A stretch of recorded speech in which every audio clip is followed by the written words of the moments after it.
Back to our top story now, where reaction around the repo rate continues. We continue this particular conversation with financial advisor at Liberty, Subash Chatrooghoon. Thank you so much for your time, Subash. I think, first of all, let's unpack how this is an opportune time to save and reduce debt, despite this interest rate cut being as marginal as 25 basis points.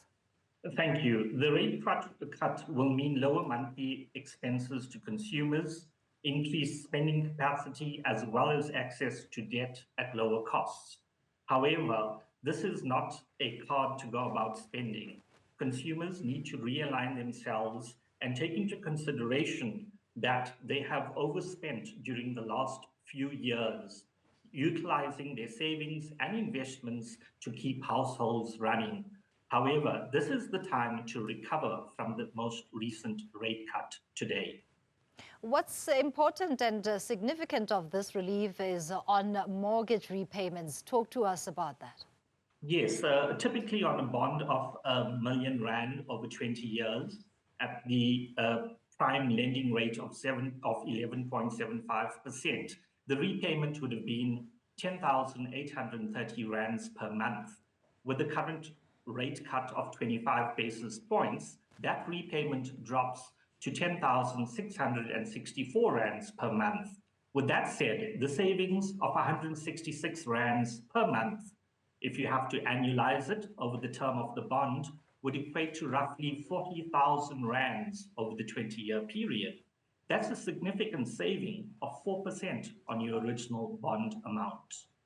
Let's also discuss the effect of a variable or fixed interest rate for one per servicing a loan. How much of an impact has this had in the period of elevated interest rates? A variable interest rate changes periodically based on the repo rate, meaning that payments or returns on the interest rate changes. In a low-interest environment, variable rates might be lower than fixed rates, saving money if the rates drop. However, if rates rise, payments do the same. With a fixed interest rate, the rate remains the same throughout the loan or investment term. Payments, therefore, clearly defined, making budgeting and financial planning easier. That said, Subash, what should consumers not be entertaining at this point, especially as this is the first cut in about 4 years and the anticipation is of further monetary easing?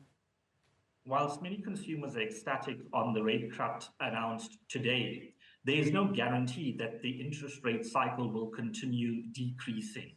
South Africa, with its domestic economy, is also part of the global economy. And whilst inflation is coming under control, there are other factors at play that could stop the interest rate decline. Thank you so much for your contribution. Subash Chatrooghoon is with Liberty there in our continued reaction to the 25 basis point cut in the repo rate as announced by the South African Reserve Bank earlier today.